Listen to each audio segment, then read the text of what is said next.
Pemirsa, Badan Penyelenggara Jaminan Produk Halal atau BPJPH bersama Badan Pengawas Obat dan Makanan atau BPOM merilis daftar produk makanan olahan yang ditemukan mengandung unsur babi. Baik teman-teman sekalian, sekali lagi saya tegaskan. Kepala BPJPH Haikal Hasan menjelaskan unsur babi ditemukan pada 9 produk makanan. 7 diantaranya telah memiliki sertifikat halal. Terkait temuan ini, BPJPH memberikan sanksi tegas, salah satunya dengan melayangkan surat panggilan kepada para produsen dan distributor untuk penarikan produk dari pasar. 10.000 orang, namun masih kurang. Yang akan kami fokuskan adalah telah ditemukan 9 produk makanan olahan mengandung unsur babi yang beredar di Indonesia. Dan pembuktian ini dilakukan melalui uji laboratorium, baik laboratorium BPOM maupun laboratorium kami, yaitu BPJPH. Dan harus kami sampaikan juga bahwa laboratorium kami adalah salah satu laboratorium dengan tingkat ketelitian tertinggi di Indonesia. Terhadap produk bersertifikat halal, BPJPH memberikan sanksi berupa penarikan produk dari peredaran sesuai dengan peraturan pemerintah tahun nomor 42 tahun 2024 tentang penyelenggaraan jaminan produk halal. Terhadap produk yang tidak bersertifikat halal, BPOM memberikan sanksi berupa peringatan instruksi kepada pelaku usaha untuk menarik produk dari peredaran berdasarkan Undang-Undang Nomor 18 Tahun 2012 tentang pangan dan PP Nomor 69 Tahun 99 tentang label dan iklan pangan. Kami juga sudah berkoordinasi dengan Komdigi dan kementerian-kementerian terkait serta asosiasi e-commerce untuk menghentikan penayangan produk-produk yang dimaksud. Kami menghimbau kepada masyarakat Indonesia untuk, ini kepada masyarakat, please semuanya tolong laporkan bila menemukan produk yang mencurigakan dan atau mengandung zat yang tidak.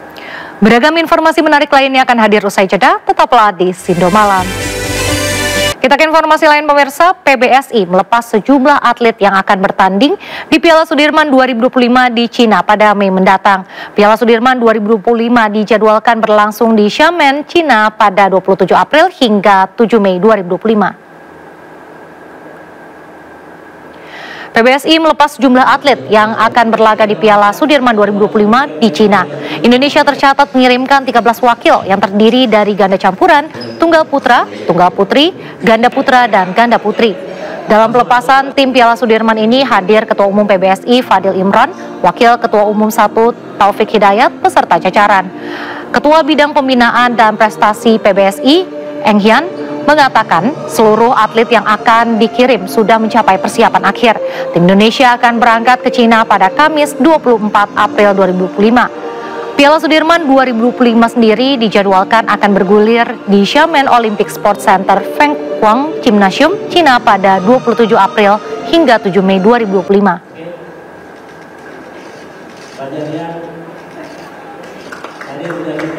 Tentu target itu, kalau kita bilang target pasti mau yang terbaik, ya. Tapi kita tahu itu semua itu butuh proses, dan proses inilah yang tentunya kita mau anak-anak memberikan yang terbaik.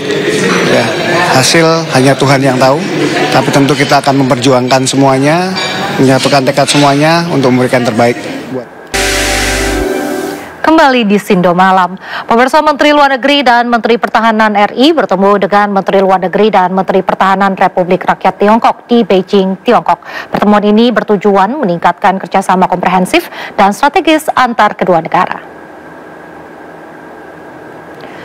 Pertemuan 2+2 antara Indonesia dan Republik Rakyat Tiongkok menjadi forum strategis dan wadah peningkatan komunikasi dan pemahaman bersama antar negara.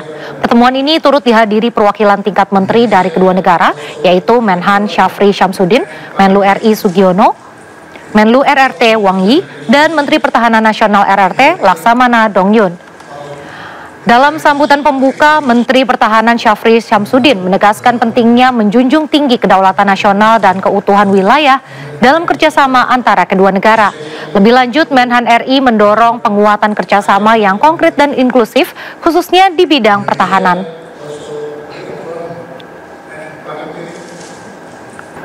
Pemirsa, Polres Metro Depok bersama Polda Metro Jaya berhasil menangkap sejumlah orang yang diduga terlibat dalam perusakan dan pembakaran mobil polisi di Depok, Jawa Barat.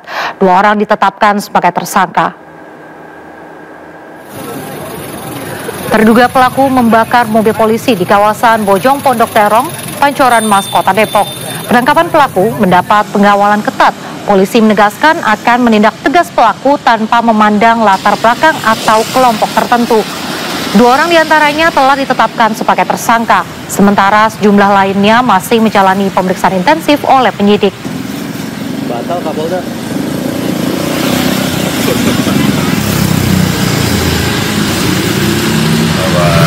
Dalam kejadian yang kemarin, perintah jelas dari Bapak Kapolri untuk melakukan tindakan tegas terhadap siapapun yang melakukan pelanggaran hukum, apakah ormas manapun, semua sama di mata hukum. Dan untuk proses hukum sementara berjalan, secara detail nanti akan kami sampaikan, karena ini juga mendapat backup langsung dari Polda Metro Jaya. Ada 2 tersangka yang sudah ditetapkan sebagai tersangka. Sebelumnya 3 mobil polisi dibakar massa saat menangkap seorang pelaku penyerobotan lahan dan kepemilikan senjata api di Depok, Jawa Barat. Massa tidak terima terlapor ditangkap dan langsung membakar mobil.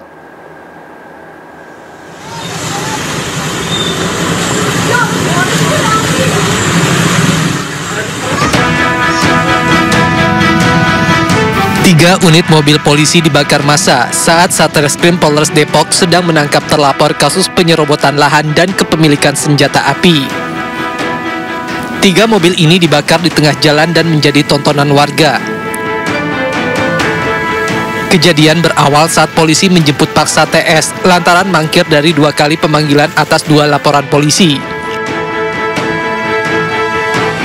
Namun saat polisi menjelaskan surat perintah penangkapan, massa merusak dan membakar mobil polisi tersebut.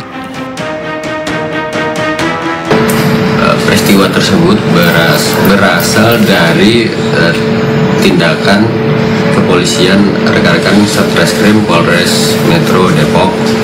Jadi kegiatan yang kami lakukan adalah melaksanakan perintah membawa tersangka dan saksi terhadap seseorang yang pada waktu itu diketahui berada di Kampung Baru. Dari Depok, Jawa Barat, Iyung Rizky, iNews melaporkan.